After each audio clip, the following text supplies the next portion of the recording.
Hello, everyone, and welcome to this event for the Wise Women.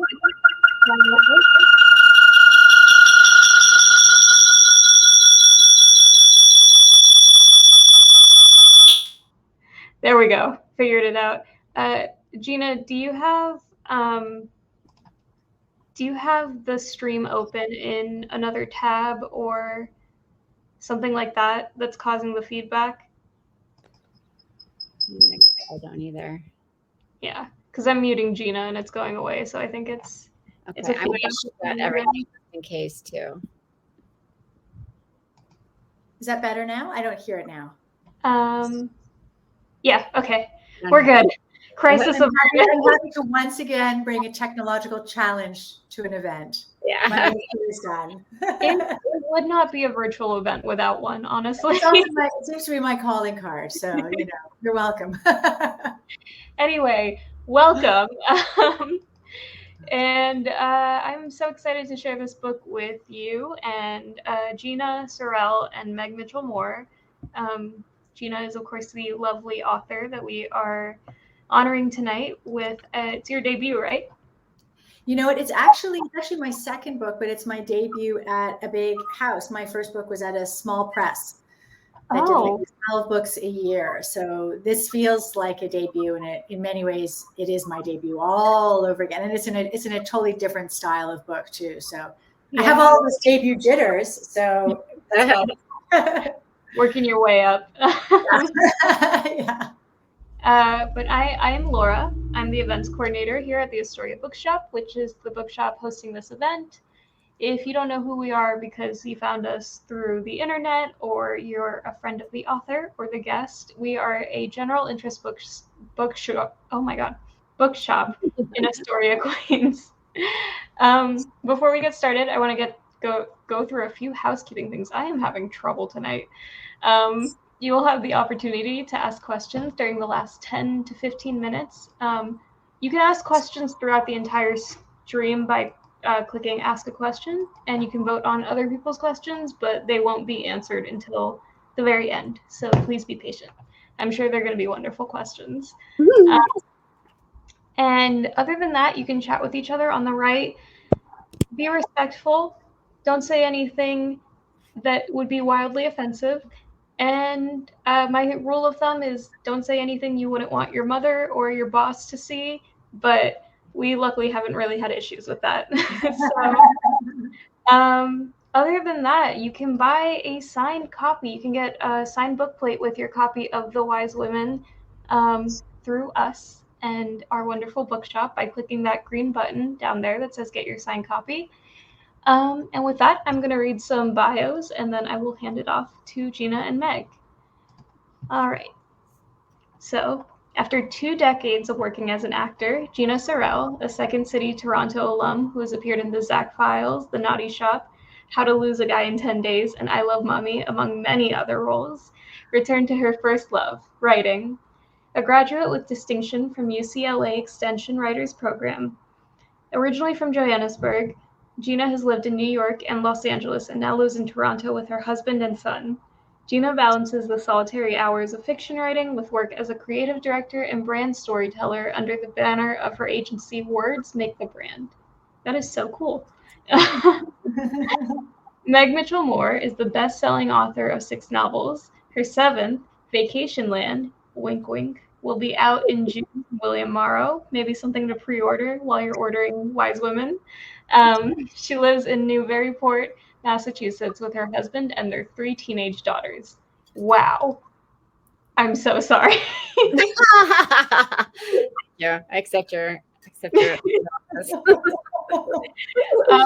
and with that, I will get off the screen and let you guys have your discussion, and I'll be back around 7:45. Thank you so much. Thank you.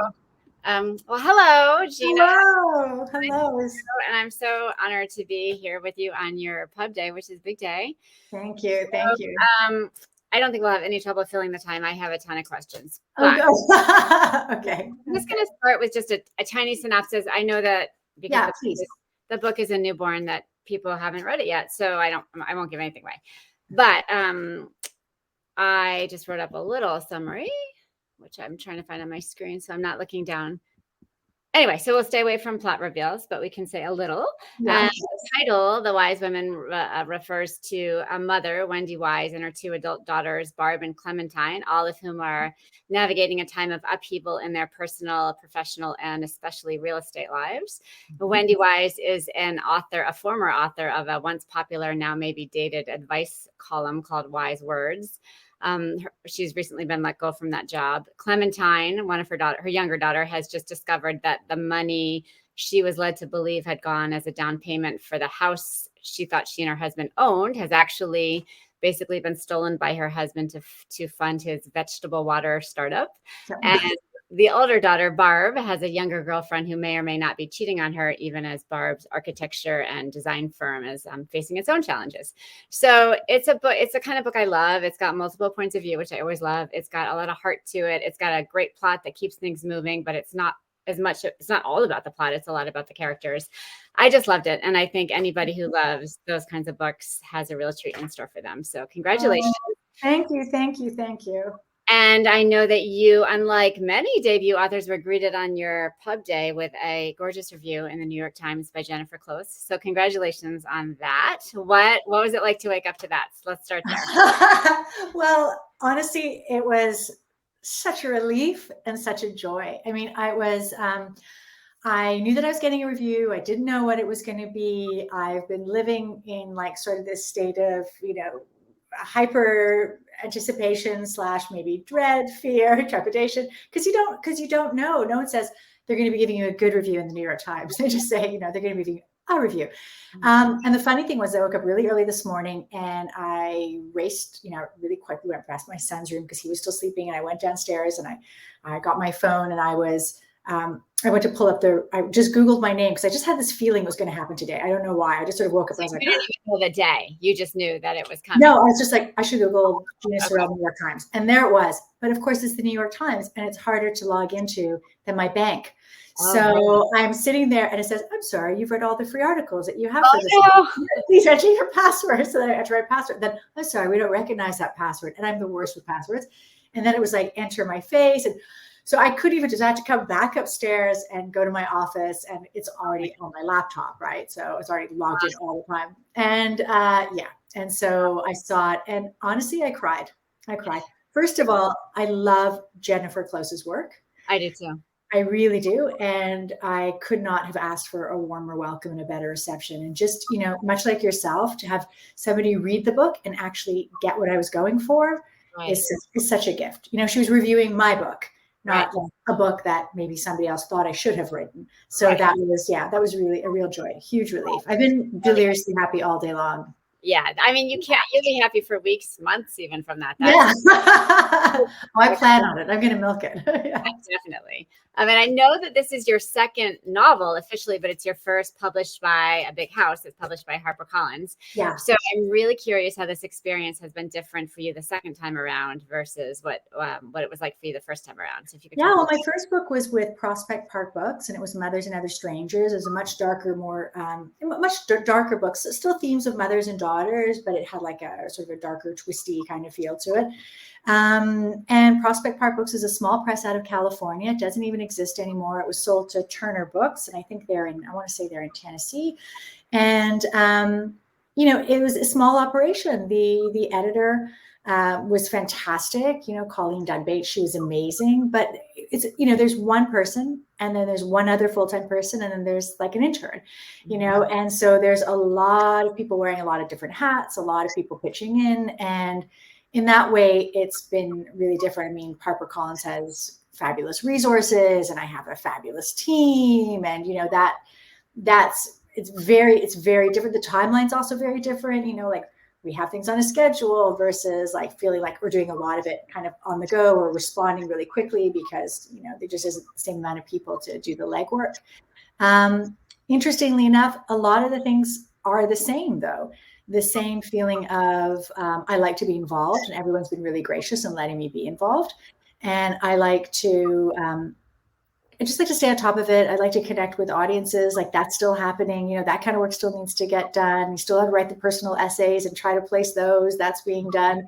But it does feel, it has been a different experience in terms of everything just feels larger. Like I feel much more support, but I also have this feeling of the stakes are higher, right? The reach is greater, you know, the expectations are higher. And so for myself as well. So it's been fantastic though. I've been really fortunate. Yeah, that's great. I'm with William Morrow, which is part of HarperCollins. So Yeah, exactly. Top-notch operation for sure. But I see what you're saying. Now, did you have an agent before, or did you get your agent for this book? So so my agent, Molly Glick, who's phenomenal, and she's at CAA. She is a new agent for me for this book. Okay. So yeah, so for The Wise Woman, I went out and I had to find an agent, which was, you know, I started from scratch. You started from scratch. And I started from scratch. What was your timeline? So when did you write it? When were you shopping it around? Or when did you write it? When did you get your agent? When were you shopping it around? Can you talk about that? So I took about 2 years to write it. And then I'm not a fast writer. That was actually fast for me. I took much longer with my first book. I think your first book you often can though, because no one's waiting for it. So you know, have at it. Take as much time as you need. And then I approached agents, just like a handful of agents who've been very kind to me in the past. I went back to them in January of 2020, and then I got Molly very shortly after that. She read the book right away, and she loved it, and she reached out, and we connected. And honestly, she's somebody that I've been writing to for over a decade. So the fact that she said yes was kind of a no-brainer for me. It's like, you know, I was really, really thrilled. And then, you know, we worked on it, we revised it, we took our time, we're getting to know each other back and forth, you know, and we took it out in September and it sold. Okay. Which was great. That's great. That seems quick to me. That's much shorter than my experience of finding an agent. And when you got your editor at HarperCollins. That's the second time. The first time around finding an agent, so long, but that's okay. You know, you did have a different agent for your first book. I did. Okay. Yeah. Got it. And then once you had your editor at HarperCollins, what was the editing process like? Did you have to change a lot, or was it in pretty good shape by the time? It was in pretty good shape to go. I mean, that was part of it too, right? Is that I didn't have an agent, so there wasn't anybody I was bouncing pages off of, right? So I mean, like in terms of being able to do that, so I had to have the book really ready and really in great shape. And then of course, like Molly worked with it on me to get it to like the next level. And, and then, you know, we did another, I want to say like I was told that it was in really great shape and that it was good to go. And still we probably did like another full revision and then a polish. And I got to say it was great because each time we were just sort of trying to take it to another level, and everyone to make sure that I was game with that. And of course I'm game, you know, like there's a lot at stake for me with this book. You know, as I said, like, I felt like I was starting all over again, and that's not an easy thing to do. And to have, if you get the opportunity to do it, you want to make the most of it. So I was like, no, let's make this thing as great as it can be. Right. It's true. It's hard. Not everybody gets a second chance after they've had a smaller publisher. So that's huge. Yeah, no, it is huge. And it was originally going to come out in January. And then we just felt like it was it was better suited to spring. So we came out today, which is really great. Right. And there's so many huge, amazing books coming out today. It's like one of the That's crazy. I was like, I counted something like 30, just like that, with people that I kind of knew and recognized. That's not even counting every press I don't, know the authors at, right? I mean, I don't even know how many there are. Really true. I have a friend who owns a bookstore, and she posted a picture of the books that they had been, that were just new books today. And it was this giant shelf. And she said, I don't know what's going on with the publishers. All these books today. A lot of books came out in paperback. A lot of books I loved last year are newly out in paperback. Yeah. But it's a great time for it. People are starting to think vacations and spring break. It's so good. I'm leaving my house again. Exactly. Out today in Massachusetts. I don't know about in Toronto, but we briefly had the sun, so it's starting to very briefly. Feel like spring, which is nice. So that's exciting. So nice. So my editing process, I find all these books later is just as intense as it was the first time. Yeah, tell me about that. How does that feel for you?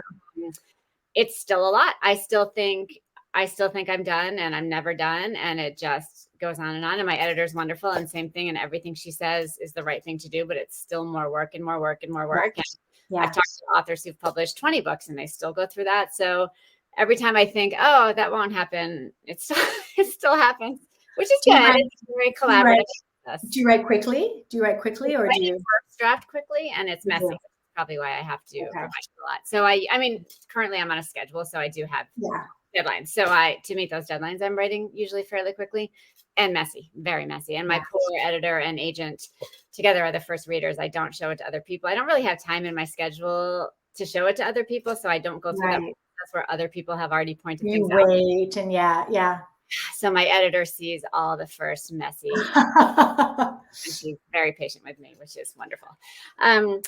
So anyway, but this is not about me. This is about you. No, we're having a conversation, so it's about both of us. Come on. My next question is about your acting career, which I'm so fascinated by. So I know you were an actor in TV shows, some films, and improv with Second City, right? And to me, doing improv sounds like the biggest nightmare ever. Like I would freeze. It would be terrifying. So I want to hear. Which is why you should do it. You should do it for that reason. No, you should do it for that reason because look, I'm a total control freak a little bit. Do you like that? I'm a total control freak a little bit. I'm even adjusting that, qualifying that. No, but I am. And improv it just forces you to relinquish control, or it forces you to listen and to be present. So that's really interesting. Like if you're in your head or you're waiting to say something in a conversation, it'll catch you doing that. So you have to really be present. You have to really respond to what's coming into you. So it does help, helps in live situations. It helps for presentations. I have friends who teach it to people who work in corporations and give these huge meetings and are their board members to help them just be able to like react and interact. But I was an actor for over 2 decades and I went to performing arts school in Canada. It was like the first of its kind. And they just kept adding grades as we went along. It was like a social experiment and an educational experiment. Like, does this work? Okay, we'll give them a grade 6. Oh, wait, we'll give them a grade 7. Like we just sort of kept going until it went all the way through to high school. And it's still around. It's Claude Watson School of Performing Arts. And it's a great school in Canada. And then I went to the American Academy of Dramatic Arts in New York City. And I was there and I, loved that. Came back to Toronto, worked with Second City, did film and TV. And then my husband and my husband's still an actor. So we went to Los Angeles together and because we're married and we went together and we were to pursue our acting. And and I did it for a really long time. But, when I was in LA, like I'm not good at the waiting. I'm not good at the waiting in between gigs and what's next, even if it does afford you the opportunity to like not have to work at another job or whatever, because you had a good gig. I'm like, what am I going to do with this free time? So I had always written to give myself material to do, to give myself a showcase, or if somebody wasn't hiring me or if I couldn't get an agent, I'd put on a show, or I do a one-woman show, or I do sketch comedy, just to keep out there. Yeah. And I mean, writing was my first love. I had done writing before acting, and then it had continued all the way through my acting as I created work for myself. And I just decided when I was in Los Angeles that I just was tired of the waiting. And I felt like I was tired of waiting for someone to give me permission to create, and I'm not a theater actor. So I wasn't just like, let's just do a show, so I had to wait on all these, like I had to wait for a production to come along and then an agent to say I could have the audition and a casting director to call me and all these gatekeepers. So, I decided like I wanted to just pursue a more pure, like creative outlet that I could do whenever I felt like it. So I took a course at UCLA, and then I met my mentor and my really good friend, the author Caroline Levitt. And then I was like, oh wait, I could do the long form fiction program there. So I did the 3-year program at UCLA, and I also met Robert Evers, who's really phenomenal, and who's also been a writing prof of mine and a great author. And I wrote a book. It's in a drawer.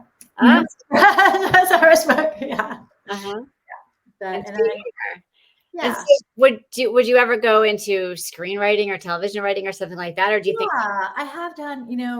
Carolyn and I co-wrote a screenplay together, and it was it was a Sundance finalist, and that was a lot of fun, and I do like that. But I also have friends who are really phenomenal screenwriters and television writers and showrunners, and it's a whole other craft. It's funny because when people say, do you want it? Like, would you ever just turn your book into it yourself? And I think, yeah, I know how, but there are people who are so gifted at it. Like that's their strength. Like let them do that.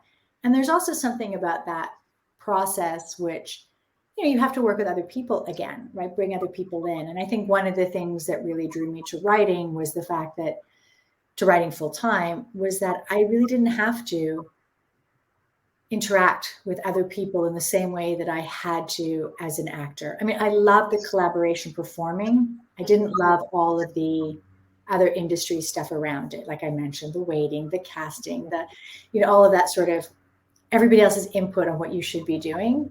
I like just going into my office and closing the door and emerging 2 years later. That's sort of my. You have to make all the decisions. You don't have to check.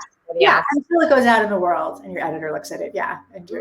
Right. Yeah, that's interesting. I've always thought it would be so much fun to do a collaborative kind of writing because I've never done that, and I always think that is fun to be in a writer's room or do something like that where other people, where it's not all on you. So I guess there's probably two sides to it. Well, and sketch comedy is like that. Like I really liked that, because you're saying it out loud, you're trying it as you're writing it, you're seeing if it works. Like that kind of collaboration I love. Where you're actually working, like how I would say it like this, and you say this, and I say this, and no, okay, write it out. No, the rhythm's off. Okay, let's try it like that. Something like where you're actually like really manipulating the language in real time. That's really enjoyable. Right. Now, would you ever read your own audiobook? Because I know some authors do that. Yeah, I would do that. But, I had a rock star read my audiobook. So, J.C. Glabowski. So I was just like, oh, right. Okay. Yeah, she'll do it. Let's go for it. I listen to a lot of audiobooks, a lot. Do you listen to audiobooks? Yeah, I do. Yeah. So I think it's interesting. Sometimes authors read them and it's fantastic. And sometimes they read them and it doesn't quite work. But if the author is an actor, then that makes all the difference.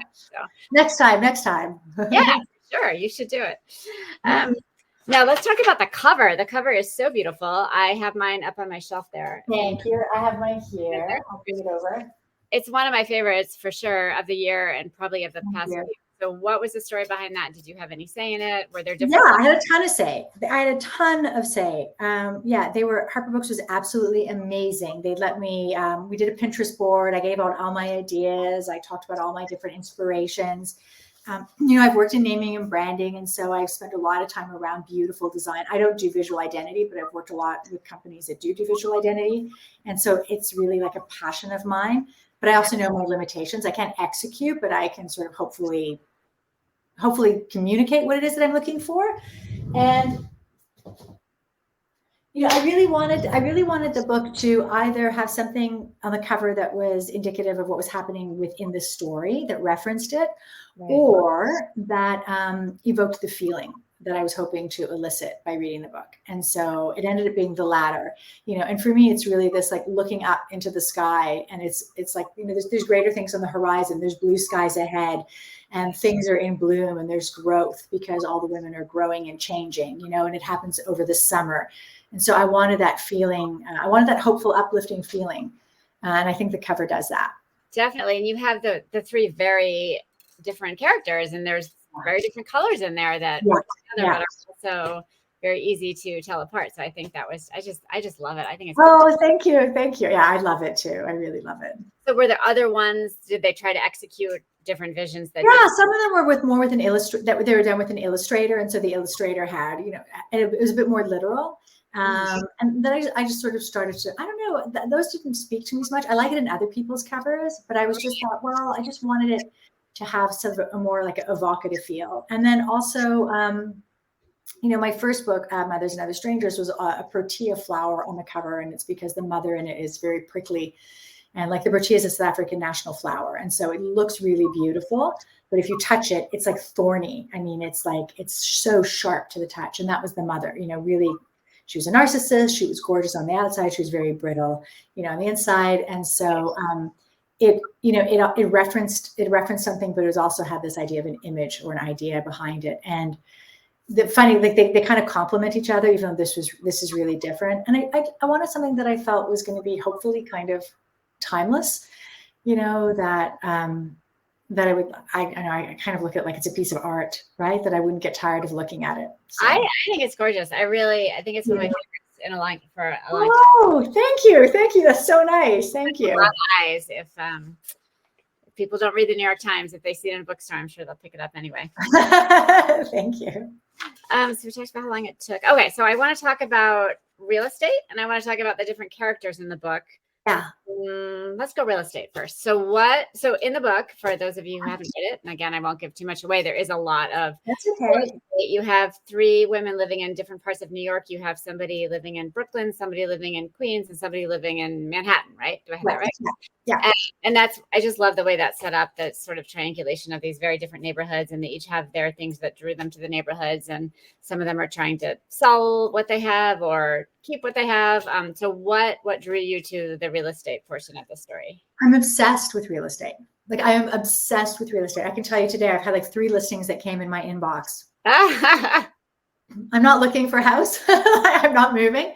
But my mom is a real estate agent. My sister's a real estate agent. I have renovated, and my husband and I, our first house, we renovated ourselves with a friend, and then we sold it as a profit to like finance our move to California. My whole family has done that, has, renovated a house and moved on to the next one. My brother-in-law was a contractor, and now he's a building inspector. My really good friend since childhood, her whole family is in development, like big development. And so that was really, that's also been something that I've been drawn to. My cousin is an architect, and she also does these things. You don't have them. Well, you might have them, but they don't have, I think they would call them alleyway houses. Here we call them laneway houses. They're those little tiny houses that are built in small plots of land. So, and she's designed some of those, and she's an award-winning architect. And so I had like access to her and all of the sort of the latest information. And I have always enjoyed open houses. So before I had a house, I would just go to open houses, like honestly, as a pastime. Like, oh, it's Sunday. I'd say goodbye to my husband and son. I'd go out on my power walk, and I would just, walk in the door and be like, oh, let me look at this listing. What's the square footage? And like, I mean, it's just, and I'm so familiar with all of the vernacular, and also just with the whole way that everything is positioned and staged. Like, I can tell you, oh, this was staged by this company, and these people don't really live like this, and this is what they're doing. Oh, and they're trying to, like, my brain just is so familiar with it. Yeah. Like, I've got it. It's all useless information. I'm not an agent, I'm not an architect. Like, I'm not used it somewhere. So I decided that I was going to, make it, put it in the book, because I think a lot of us are obsessed with real estate, and I think especially those of us who live in cities, and also those of us who live outside of cities, who've chosen to leave the city and go to other places, because living in a city is so incredibly expensive and really demanding, and at times you think, why am I doing this? The resources are limited and they're being maxed out. But often real estate is used, I think, in another way of looking at it is it's used sort of as a barometer or a litmus test of where somebody is at a different stage of their life. How well are they doing? What neighborhood do they live in? What does that say about them? Do they live in the cool neighborhood? Do they live in a neighborhood that's very like affluent? You can sort of tell a lot by somebody's address is often, it communicates a lot about that person. It can. Right. And I think we also use it sometimes to make decisions and to make judgments about other people. So I wanted to incorporate all of that as well. Like Clementine lives in Sunnyside, Queens. I love Sunnyside. Like, I loved Sunnyside. I spent time wandering around there in the summer, and it was just so beautiful. I love all the gardens, and I love the whole layout of it. I also really love Brooklyn. I remember my cousin, the architect, was she had moved to Williamsburg, I want to say 20 years ago, like before it was Williamsburg. And I was like, where are you? Like, why am I visiting here? So dodgy. And she's like, no, it's really great. Watch this neighborhood. And I was like, really? But she's always ahead of the curve, Right. And so I just think that I had a lot of fun exploring that, Yeah. I mean, it's interesting that in a place that's relatively geographically small as New York, you can find so many different kinds of neighborhoods and people who live there for different reasons, and people who are so passionate about it. I mean, I think sometimes people who aren't from New York think, well, everybody would probably want to live in Manhattan if they could. They just can't. And that's why they live in these other places. But that's not true. I mean, people love Queens because they love Queens, and they love Brooklyn because they love certain things. So I think we captured all of that, which is wonderful too. Did you ever live in New York? Yeah. Oh, yeah. I lived in New York when I went to theater school. Oh, so, that's right. You said that. Yeah, no, I lived there, and then I stayed there after I graduated from theater school, and I worked. I actually worked at the Four Seasons Hotel when it first opened. So that was a lot of fun. And then I worked off Broadway. So that was, there may be an extra off in there, but yeah, and it was a lot of fun. I loved it. But I always lived in Manhattan, Right. but friends who lived in Queens, and I love Brooklyn. I love the whole city. Like I was just there last week, and I spent all my time. I mean, my Fitbits, practically explodes. Like I'm just walking the entire time and having a great time. It's such a great city. Yeah. Oh, that's great. Now, of the three women in the book, Wendy, Barb, and Clementine, did you find one easier or harder to write than the others? Or did they all feel pretty equal to you, or did you struggle? They felt pretty equal. They felt pretty equal to me, probably because I see myself in all of them. I mean, like Clementine, I'm a mom. I have a 10-year-old son, and and I work and I run my own firm, and I am always juggling. My husband's, he's not a he's not an untrustworthy, like flailing entrepreneur, but he's an actor, right? And so we, understanding that sort of that balance of like who gets focus, who gets time, how do you juggle the work, all of that is something that we're both really familiar with, and so I could relate to that. And I know what it's like to be Barb, to like overextend yourself and take on too much, and sort of want to be the person who's there for everyone in the family. And like Wendy, I'm prone to giving unsolicited advice. Usually it's real estate advice, though, I will say. So somebody would be like, I'm not sure what I should do. I'm like, let me tell you. And they haven't really asked. So I know what that's like, and I also have a really close relationship with my mom, and my mom, has definite shades of Wendy, and well-meaning, well-intentioned, and maybe I didn't ask for her advice either, but like it's going to come out. So I think if anything, I really started with Clementine, and then the other women their voices started to become stronger, and they started to take focus. And then I realized that if they were going to have equal time or become that much of an influence in the book, then I should really flesh them out and spend more time developing them as characters. And that's how they ended up being equal, because it was really Clementine and they were secondary, and then it was much more evenly split. Yeah, and that's a hard thing to do, because I also write books with multiple points of view, and I know, and you do it brilliantly. I love it. Thank you. A lot of that is the editing, but it's really hard to get that weight correct and to balance it. I sometimes read a book that's written all in first person. I think, why am I not just doing this? I know. I did that for my first book, and it's like, but I made it hard because I did flashbacks, contemporary flashback, present day flashback. I wouldn't do that again. Yeah, I mean, I think I've never tried to write a first person all the way through book, but when I read them and they're so well done, and I just think, wow, that just looks so much easier, because you're not dealing with that. Yeah, it's easy, but you're not dealing with that constant sort of who's getting attention, who's going to get focused, and that's hard, because each of your characters has their own issues going on, but you have to make them sort of equal, but they're not the same, so it's tricky.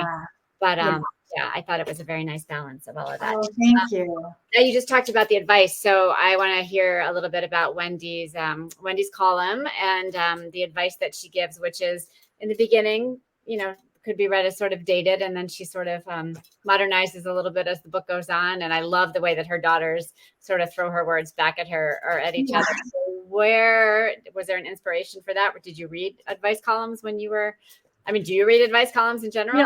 I used to read advice columns. I used to read. Do you remember in Elle magazine there was Ask E. Jean? She only recently left the Post, right? But I used to left that job, but I used to read Ask E. Jean pretty religiously. And that was fun. My parents had a beauty salon, and so they would have all of these magazines that they would get in weekly, and then they also had monthly magazines. And so I would go through it, and I would sort of read all the horoscopes, all the advice. But I also just, I just really like this idea of what if there was somebody who gave out bad advice and then kind of took it to the level where they thought, I could do this professionally. I'm really good. People listen to me all the time, and also from the other side of it, it's not entirely Wendy's fault. But our need to have things summarized in pithy sound bites, to take away, to have a takeaway. People say, what is the takeaway from that? What is the nugget that you got from that? And often the answer should be way more nuanced than what we're receiving, but we're also pressed for time. We're all in such a rush. We all want to have something that we can just grab and go. And so I started thinking how those things work together, and there's Clementine, who was needing that from her mom, because not really wanting to take a deeper dive into her situation, wanting those answers, and her mother being able to give it, and that relationship that exists between those two things. Right. And I loved, there's this part where Clementine, when she was younger, used to, under a different name, Tangerine, used to write to her mother. Yeah. Because she didn't have her mother's attention all the time because her mother was working so much. And I just thought that was such a nice touch. Thank you. Thank you. Let's see, where are we for time? Oh my gosh, time's going by so fast. Okay. So the secondary characters, also, we won't go too much into the plot and we don't have to go into the specific characters, but I thought they were also really fleshed out and had their own storylines going on. And I think that's also really hard to do. So congratulations. And what, were those did those come along later? Were they there when you started plotting? You know, interestingly enough, I had fun with them. So, you know, there's an Instagram influencer in there called Samantha Love. And she was somebody, you know, who started out sort of like, you know, not as well fleshed out and then kept growing on me. And I just discovered more things with her, you know, and then there's which other characters are you thinking of? Like, are you thinking of like Dominic, you know, who's like the one who I really was thinking of the first time. Dominic? Samantha first. Yeah, you know, and I think what happened with these characters is they were a real relief to me, actually. Like in writing them, they were an outlet for like just having fun. Like I think that was where I really allowed myself to play. You know, with the three main protagonists, like with the three wise women, I'm really focused on what is their trajectory, what is their arc, what is their journey throughout the book. And then with the secondary character, okay, I'm so focused on it. You know, am I getting it right? And then with the secondary characters, I'm like, let's basically just have them come in and swan and do like all kinds of fun stuff and be ridiculous and be outlandish. And then I start shaping them and making them real. If I decide to keep them and see how it goes, you know, some I lost, some I kept. But I forgot her name, but the PTA president, she was great too. I really loved her. Thank you. Thank you. Yeah. What's her name? I believe it's Cynthia. I changed her name so many times. Okay. So yeah, Cynthia. I really love those little cameos where you can Kimberly. What is she? Kimberly. Yeah, that's what I was saying. I started out as Cynthia. I'd end up being Kimberly, but I had too many C's. We all know that woman. So I love. Yeah, no, for sure. And oh my gosh, what is that? That's my cousin. It's the New York Times. yeah. No. It's definitely my cousin. So I had a lot of fun with those because I think part of that honestly is the fact that when I was an actor, there's always these leading characters, but then there's secondary characters. You know, there's people that are called guest stars, and then there's one-day guest stars or day players, we used to call them. And you get the chance to just show up, have a fun couple of scenes, add to the storyline, and then off you go. Right. You know, like you have a real purpose. And I think I took a lot of that into writing these characters. It was like just remembering that they can just show up and have a good time, stir the pot, and then some of them grew, and then some of them stayed smaller. Right. Some of them were just like little bits. Yeah, that's great. I love it. All right. So before we get into if there's any questions, I want to talk about what you're reading right now, what you're writing right now, and what you're watching right now. So in any order, are you working on something new? Writing? Yeah, I am working on something new. I'm working on a novel that's about three friends, and they all met in Los Angeles at around a formative time in their life, and they worked on a film together that really bonded them. And we see them for 10 years of their life, and then an event happens where they stop talking to each other, and 10 years later, they're reunited at that same film festival, which united them. Okay. So, and we get to see sort of what happens. So it's looking at like, it's really a book about second chances, you know, second chances professionally, second chances personally. They're all at a different point in their lives where they're kind of thinking, you know, what's next.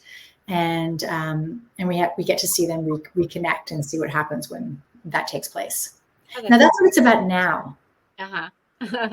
You know, but I'm serious. Like, I don't know, like it could change. Right. It could change entirely. Do you have a deadline or a contract for that, or are you? No, I don't have a contract for that. And I've already gone ahead and removed an entire character. There was 4 women, and with her went 6 other people and 2 other storylines. So I'm pretty ruthless when I revise. So I'm not sure what it's going to end up being. But you can take your time. You don't feel like you're under pressure. No, I feel like I'm a little bit under pressure. Like I'd like to keep up at pace. I'd like to still, you know, produce work. Like it's like, you know, I don't want to go 5 years in between again. This is 5 years between books. Right. So I definitely don't want to do that again. But I do have, but it's, you know, it's in good shape, and I'm doing like another revision on it. And so we'll see. I also write really tight.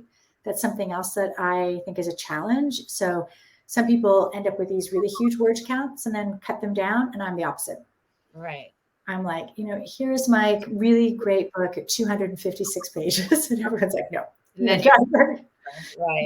Right. So that's challenging. Mm-hmm. Okay, great. All right, what are you reading and what are you watching? Okay, so I just finished reading Olga Dies Dreaming, and I loved it. I've heard a lot about it. I haven't read it. It's so great. It's so great. So Social Gonzalez, and it was fantastic. And then I've got like a stack of my to be read coming up next. Like there's so many, and of course I'm going to blank on everything. And they're also like you buy all your friends' books. Yeah. And then I support everybody. And then there's also just like this whole stack of other books. I'm not at the point where people send me galleys yet. Mm-hmm. So, but I'm looking forward to that. Send me galleys. Everyone send me galleys. I love galleys. And then I am watching We Crashed. Okay. How is it? I love it. So it's a decline of WeWork, right? And I just love that. I wrote about that in my first book, and I think there's a guru type character, and then in this book, Samantha Love and the way that people follow her, the way that people follow Wendy.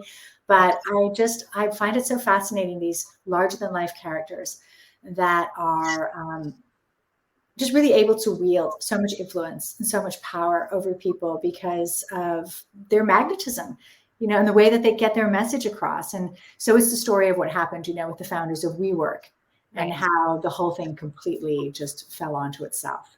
Yeah, I listened to a podcast about that. I don't know if the show is based on the podcast or if it's just that they both told the same story, but it was very interesting. So it is. It's really interesting. It's really interesting. So, and also how do we just, how we invest, how we are willing to invest in an idea.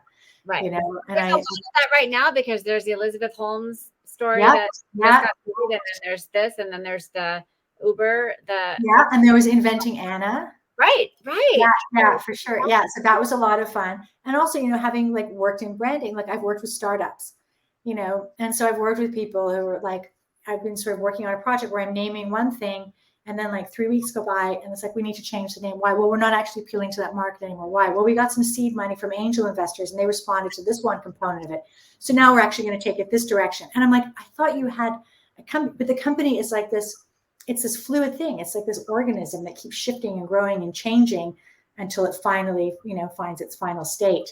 And a lot of that is about who's going to invest in it and what kind of market it's going to appeal to. And that's even shifting. So I just find I'm so fascinated by how fluid that whole world is and how quickly it moves. I mean, beyond all reason, right? Like beyond all reason. And I've worked on those projects where, you're working every holiday and you're working, turning around things in like 24 hours or like 16 hours. It's just bonkers. So it's nice to be on this side of it now, watching it like, so like a spectator. Yeah. So true. It's fascinating how much the investors put into all of these things and what people are trying to live up to and what they promised. And it seems exhausting to me. And also like it's what Steve was going through in the book, right? Like he's trying to get a startup off the ground and Smith is trying to, and it's all of that is like, it's also the antithesis of publishing. Right. Which is so organized and has so much lead time. And it takes a long time. This is like something can happen overnight. For sure. Right. You're chasing something and then you don't even know if it's there while you're chasing it. It's crazy. Oh, it looks like our bookstore is popping back in. In a minute. Okay. So let's see. Oh, there she is. Okay. Hi. Oh, we have you muted. You have to put your mic on. There you go. I was just saying I use in a minute very loosely. Oh. Did she cover everything? What you're watching, what you're reading, and what you're writing, right? Yes. Okay. Yeah. Cool. I didn't want to interrupt mid question, mid 3-part question. But yeah, I would love to get started on these audience questions. It looks like we have 2 questions that came in, and I really like both of them actually. Me too. All right. So the first one is from Emily McCann, and it says, which of the wise women is your favorite? And also, Meg, you can answer this too. Like, I would love to hear your input on both of them. Yeah, I want to hear Meg's first. Which is my favorite? I probably related the most to Clementine, also being a mom and having those sorts of pressures in life. But I think I liked Wendy the best. I just thought I just loved her. She was great. I love that she just dropped everything and went to her kids when she sensed, they didn't even ask her. She just sensed that they needed her. I just thought she was great. So she was probably my favorite. Who's your favorite? It's hard. It's like picking your favorite kid. So I'm not really sure I can do it. I think there are parts of all of them that I love. I love Clementine as a mother. I love Barb's, just, her, I love her strength, her strength and her sense of self, and she is just such a boss. I love that about her. And I think that's really fantastic. And she's like unapologetic about it. And I love Wendy. Like Wendy's like well-intentioned, her meddling well-intentionedness, and also she's not always appropriate. She doesn't always say the right things, but she's quite confident in all of it too. And so there's a lot that like she's enjoyable, and she also becomes really more self-aware too, which I think is really lovely, and they all grow. So I was really fond of them for different reasons. It's funny, when I got them all together, I was like, oh, I'm going to make them get along. Like I was so happy, like forgetting that I'm writing it. Like, oh, they're going to get along. They're going to work through all of these things so they can move forward. I enjoy doing that. Well, and Wendy, they're all such survivors. I was going to say Wendy's such a survivor, but they're all survivors. They survived a lot in the childhood of the girls. And I love that about them too. They had a lot in their past that they had to get through, and they got through it. And here they are. So that's great. I love that. And I had a feeling you were going to say it's like picking a favorite child, because I think it is. But yeah, I think that's a great answer. And all right, the next one is from Timbo. What is the scariest thing about publishing a novel? Oh, that's a great question. I love that. Let's see. It's not knowing how it's going to be received. It's, I think you have intentions when you set out to write a novel, and you've hopes for it, and you've dreams for it. And you really just, the wishes that it all translates, that what you were trying to get, that you were trying to communicate comes across in the way that you intended, and I intended for this book to be really uplifting and hopeful, and to make people laugh, and to be a real pleasure and a real balm, and, to deal with deeper issues and greater themes, and topics that we can all relate to, but for it to be something that we can relate to, but in an enjoyable way, and that's, so I was hoping that would come across. And if somebody, had said, I'm really upset that, we didn't really delve deep enough into the issues of gentrification, what that does to a city and its infrastructure, I would have been like, no, it's not the book that I wrote. So I think it's not knowing how your book will be received. What about you, Meg? What do you think? Yeah, I think that's true. I used to be really scared about reading anything negative. It used to really scare me. So when my first novel came out, I think I read every Goodreads review at Amazon, and I would look at everything, and there's no author for whom all of that is nice. So it's not all nice. Some of it is. And I really got upset by the things that weren't nice. Like it really bothered me. And then I realized, I don't have to read any of that. There's no rule. Nobody's checking on me. And I just stopped reading everything. I mean, I'll read a big review, obviously. And if the publisher sends me something, I'll read it. But other than that, I don't pay attention. If something nice comes to me, I thank the person, but I don't go looking ever. I don't ever look at my Amazon rating. I don't look at my reviews. I don't look at Goodreads. I don't look at anything. And I'm so much happier. So I think that's good to know. In the beginning, that really scared me. It just really, that stuff just really upset me. And then it would probably still upset me if I did it, but I learned, I don't have to do it. Smart. That's probably, for me, that was the scariest thing in the beginning. And for now it's probably similar, but I just don't think about it as much. So I think now the scariest thing is probably not getting published again. Like you have to keep writing books that your publisher wants. So there's sort of that fear about, well, will the next one not be good enough? That sort of, you have to keep going. So that's probably the scariest thing now. I think so. Meg, it's hard. No, you're good. I wanted to ask, since you've published, Vacation Land is going to be your 7th novel, right? Yes. Yep. What is that process like? Like once you get your first novel published, and what is the process of following up with other work, since that's a fear? Yeah, so mine was funny because I ended up I'm on my 3rd editor. I had the same editor for the first 2 books, for the second 2 books, and now for the last 2 plus my one coming up and the one after that. So now I'm hopefully with an editor I'll be with for a long time. But I had to kind of shift a couple times because one editor went to a bigger job and was only keeping her super big authors. One editor actually left editing to become an agent. So I had to start over a few times when I thought I was all set. So so for me, it's sort of been that little like, okay, what do I do now? What do I do now? Every couple books. But my last few, I've kind of settled into a rhythm with this editor and with this publisher. So fingers crossed, I'll get to stay there for a while. But it took me a long time to find an agent the first time, a really long time. It took me a little while to find the publisher after I had the agent. So it was a little bit of a slog in the beginning. And then I've just been trying to keep going so that I don't lose it. And that's it's scary. And I know that feeling. I had the same experience my first time. Like it was right. hard to find the agent, and then it was hard to find the publisher, and then and that feeling of like, oh yeah, it's all settled when it changes, which is what the women in the book are dealing with as well, right? They feel like this is it, and then everything changes. It's really right. It's hard to pivot. It's a funny industry. It changes all the time. It's hard to keep up. It's hard to stay in it. It's hard to stay in the game. And a lot of people publish one book and that's it, or two books and that's it. So I feel very lucky that I've published this many, but I don't take it for granted at all. Every book is a new reminder to take it for granted. So that's my main. Well, hopefully Gina can make it to at least 3. I have a very good feeling about it. But yeah, other than that, do you guys have any closing thoughts? Anything you want to say to the maybe potential YouTube crowd later? The lovely people watching now. I think I got through all my questions, Gina. That was really fantastic. I loved all of your insights, but I'm happy to, if there's anything I didn't ask you that you wished I had. No, thank you. No, thank you so much for hosting us. Thank you much for doing this. And I love Queens. I'm also a big fan. So I had a really great time. It was so nice. Yeah, loved it.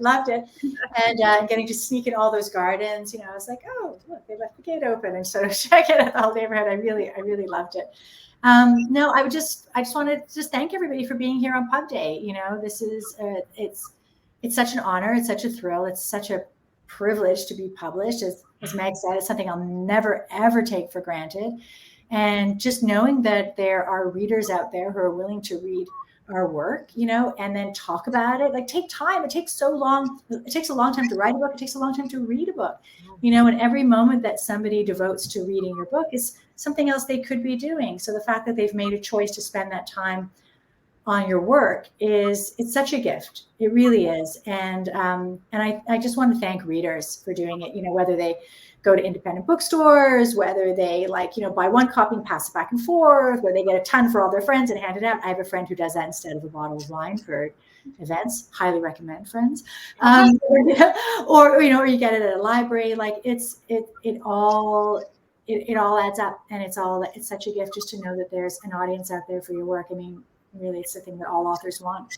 It really is. And I think that ever since my last couple books, I guess, is when the Bookstagram community has really taken off. And I'm so grateful to there's so many people on Instagram posting about books and reading books and reviewing books all the time. And I'm constantly amazed by these people who read many books a month and post kind, wonderful things about them. And it's been such a gift to authors, I think. That's really cool. Yeah, it's an incredibly generous community. So thank you. I don't know if you guys are familiar with Book Talk and yes, I have. Yes.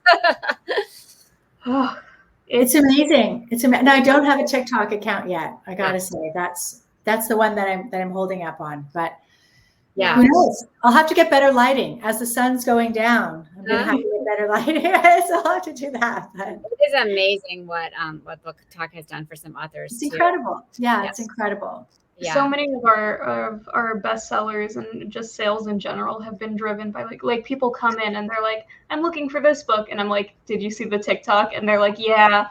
And I'm like we are all on the same page. So true. I mean, I watched how my youngest daughter is 15, and that's how she chooses a lot of her books. Is what really. And I told her if she can get me on there, then she gets a big bonus. So we'll it's really interesting to see the influence, and I love that that's one of the things people are influencing. Kids, young girls are not influencing. No, same thing. My niece is a teenager, and she's I got her reading list over the holidays, and it was this incredibly wide like range of things that she was willing to read. You know, it wasn't stuck in one genre or anything. She was just open to all of it. Right. And a lot of it was from TikTok. And it was from Instagram, you know, and they're willing to go down the rabbit hole of like, you know, and then this person recommended this and I like this and this, and it's incredible. So she's been following this whole publishing journey with me, which is really nice. And so I feel like there's a whole bunch of teenagers who I might be cool with now. Maybe fingers crossed. So. I'm sure. There's not a doubt in my mind. You're very kind. You're very kind. Okay, well, thank you so much for joining us. Anyone watching, thank you for coming. And don't forget to follow us on Astoria Bookshop on like every platform, I'm pretty sure. And visit us at astoriabookshop.com or click that very convenient button like down there. Other than that, thank you so much for joining us, and I look forward to your next release. Oh, thank you. Thank you. I appreciate it. And also Meg's next release is coming up very soon, as you mentioned, right? So they can order that as well on the site, which is great. Meg, do you know the date? June 14th.